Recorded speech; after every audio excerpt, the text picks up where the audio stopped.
امریکہ نے ایران کو ایٹمی ہتھیاروں کی جانب بڑھنے سے سختی سے خبردار کرتے ہوئے کہا ہے کہ امریکہ تمام آپشن استعمال کرنے کے لیے تیار ہے۔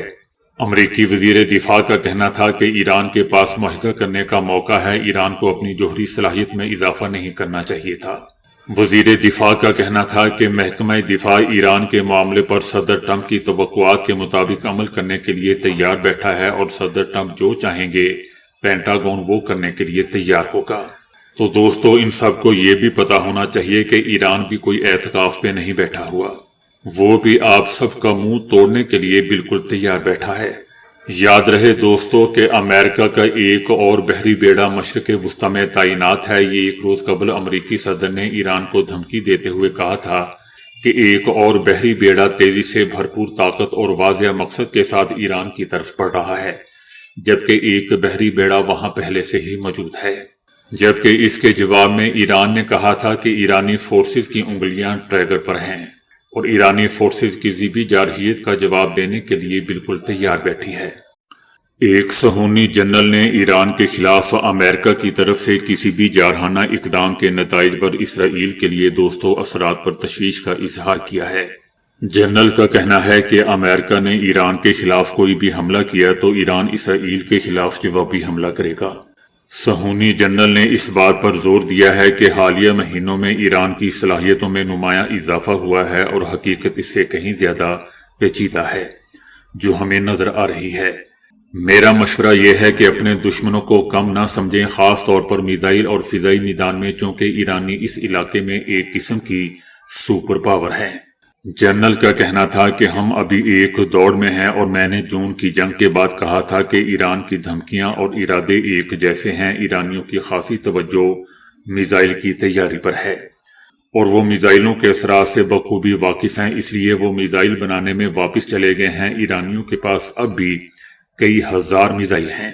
جنرل کا مزید کہنا تھا کہ جب آپ تمام اعداد و شمار کو اکٹھا کرتے ہیں تو آپ کو احساس ہوتا ہے کہ حالیہ جنگ سے پہلے ایرانی میزائلوں کا بڑا ذخیرہ اب بھی موجود ہے، اور اس طرح جون میں اسرائیل کے ساتھ جو ہوا تھا وہ دوبارہ بھی ہو سکتا ہے۔ صہیونی جنرل نے ایرانی میزائلوں کی موجودہ تعداد اور مستقبل میں کسی بھی تصادم میں ایران کے اہداف کا ذکر کیا اور کہا کہ میرے خیال میں ان کے پاس میزائلوں کی تعداد کہ وہ کئی مہینوں تک جنگ لڑ سکتا ہے۔ ایران کا مقصد زیادہ سے زیادہ اسرائیلی زندگی کو مفلوج کرنا ہے۔ ایرانی اس بار مقامات کی بجائے اسرائیل کی آبادی والے علاقوں کا انتخاب کریں گے، جس سے اسرائیل کے ہوم فرنٹ پر حملوں کو مزید آگے بڑھایا جائے گا۔ ایرانی نقطہ نظر سے ان کے پاس بہت سے آپشن اور بہت سے امکانات ہیں کہ وہ اس جنگ میں کیا حاصل کرنا چاہتے ہیں، جبکہ ہمارے پاس کچھ بھی نہیں۔ ایرانی فوج نے دو ٹوک الفاظ میں پھر دہرایا ہے کہ کسی بھی نئے حملے کی صورت میں فوری اور فیصلہ کن جواب دیا جائے گا۔ ایرانی فوج کا یہ بھی کہنا ہے کہ ممکنہ حملے سے نمٹنے کے لیے فوجی منصوبے اور احکامات پہلے ہی جاری کر دیے گئے ہیں۔ اگر دشمن نے ایک بار پھر کسی احمقانہ عمل کا ارتکاب کیا تو ایران فوری رد عمل دے گا۔ ایرانی فوج کا دوستو یہ بھی کہنا ہے کہ خطے میں امریکی فوجی اڈے اور طیارہ بردار جہاز ہمارے اہداف ہو سکتے ہیں۔ یہ اڈے ہمارے درمیانی فاصلے کے میزائلوں کی رینج میں ہے اور اس حوالے سے تمام ضروری منصوبہ بندی مکمل کر لی گئی ہے۔ ایرانی فوج کا دوستو کہنا ہے کہ ملک کے دفاع اور کسی بھی جارحیت کا مؤثر جواب دینا ایران کی اولین ترجیح ہے۔ ایک بین الاقوامی تحقیقی ادارے کی رپورٹ میں کہا گیا ہے کہ روس اور یوکرین کے درمیان جاری جنگ میں دونوں ممالک کے مجموعی فوجی جانی نقصان کی تعداد 20 لاکھ تک جا پہنچی ہے۔ رپورٹ میں خبردار کیا گیا ہے کہ اگر موجودہ حالات برقرار رہے تو موسم بہار تک ہلاکتوں، زخمیوں اور لاپتہ فوجیوں کی مجموعی تعداد میں مزید اضافہ ہو جائے گا۔ واشنگٹن میں قائم think tank centre for international studies کی رپورٹ میں کہا گیا ہے کہ فروری 2022 سے دسمبر 2025 تک روس کو تقریباً 12 لاکھ فوجی نقصانات کا سامنا کرنا پڑا، جن میں 3.5 لاکھ کے قریب ہلاکتیں بھی شامل ہیں۔ رپورٹ میں بتایا گیا ہے کہ دوسری جنگ عظیم کے بعد کسی بھی بڑی عالمی طاقت کو کسی ایک جنگ میں اتنا زیادہ جانی نقصان نہیں اٹھانا پڑا۔ رپورٹ میں بتایا گیا کہ یوکرین، جس کی فوج اور آبادی نسبتاً کم ہے، اسے بھی 5 سے 6 لاکھ فوجی نقصانات کا سامنا کرنا پڑا۔ رپورٹ میں بتایا گیا ہے کہ اگرچہ روس میدان جنگ میں پیش قدمی کے دعوے تو کر رہا ہے، لیکن حقیقت یہ ہے کہ اسے معمولی علاقائی کامیابیوں کے علاوہ غیر معمولی جانی نقصان برداشت کرنا پڑ رہا ہے، جس سے اس کی عسکری طاقت کمزور ہو رہی ہے۔ دوستو، یاد رہے کہ یہ امریکہ کی طرف سے رپورٹ ہے، جبکہ اس کے جواب میں روس کا کہنا ہے کہ اس طرح کی تحقیق کو قابل اعتماد نہیں سمجھا جا سکتا اور فوجی نقصانات سے متعلق درست معلومات صرف روسی وزارت دفاع ہی فراہم کر سکتا ہے۔ انٹرنیشنل ماہرین کا کہنا ہے کہ جنگ اب ایک طویل اور تھکا دینے والی کشمکش کی شکل اختیار کر چکی ہے، جس میں دونوں جانب انسانی اور عسکری نقصانات مسلسل بڑھ رہے ہیں۔ یورپی یونین نے ایرانی آرمی کو تخریب کار تنظیم قرار دے دیا ہے۔ یورپی یونین کی خارجہ پالیسی کے سربراہ نے اعلان کیا ہے کہ یورپی یونین کے وزرائے خارجہ نے ایران کی آرمی کو تخریب کار تنظیموں کی فہرست میں شامل کر لیا ہے۔ دوسری جانب ایران کی مسلح افواج نے یورپی یونین کے اس فیصلے پر رد عمل دیتے ہوئے اسے غیر منطقی، غیر ذمہ دارانہ اور بدنیتی پر مبنی قرار دیا۔ ایرانی آرمی کا کہنا ہے کہ یہ اقدام امریکہ اور صہیونی حکومت کی بالادست اور غیر انسانی پالیسیوں کی اندھی تقلید کے تحت کیا گیا ہے۔ دوستو، یاد رہے کہ پاسداران انقلاب ایران کی مسلح افواج کا ایک اہم حصہ ہے، جسے 1979 کے ایرانی انقلاب کے بعد قائم کیا گیا تھا۔ یہ باقاعدہ فوج کے ساتھ مل کر کام کرتی ہے اور براہ راست ایران کے سپریم لیڈر آیت اللہ خامنائی کو جواب دہ ہے۔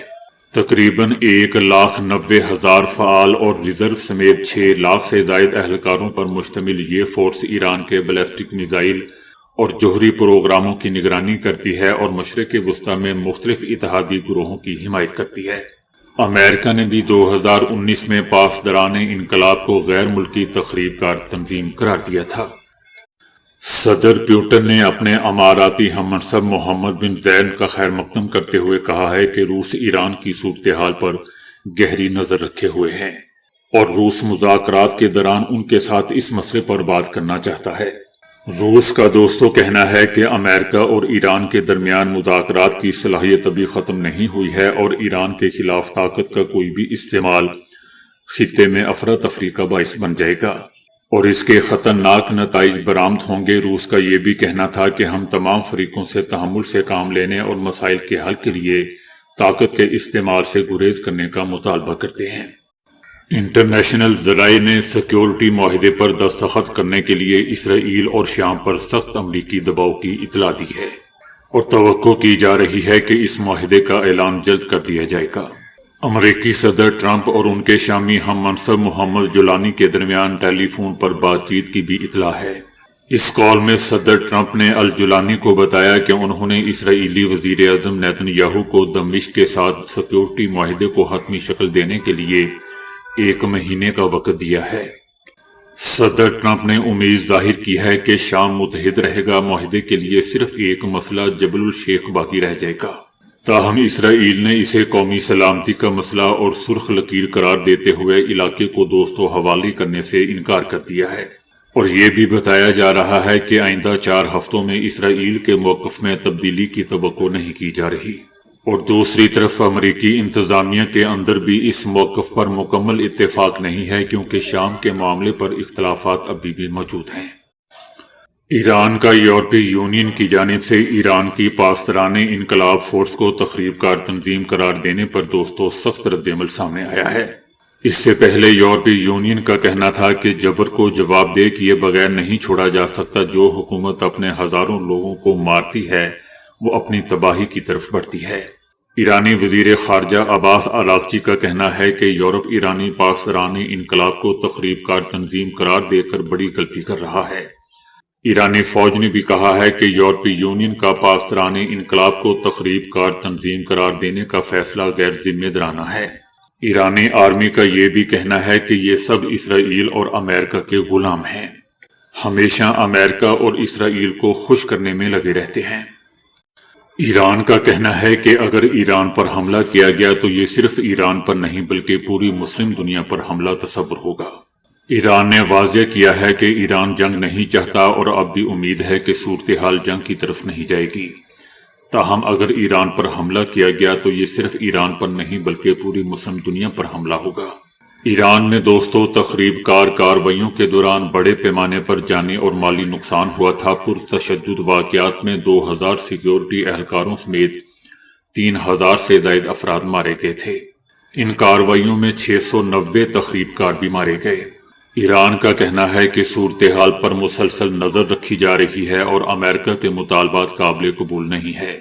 ایران کا کہنا ہے کہ پاکستانی حکومت کی طرف سے ایران کی حمایت پر ہم اس کے شکر گزار ہیں۔ ایران کا دوستو یہ بھی کہنا ہے کہ پاکستان کی یہ حمایت ایران ہمیشہ قدر اور احترام کے ساتھ یاد رکھے گا۔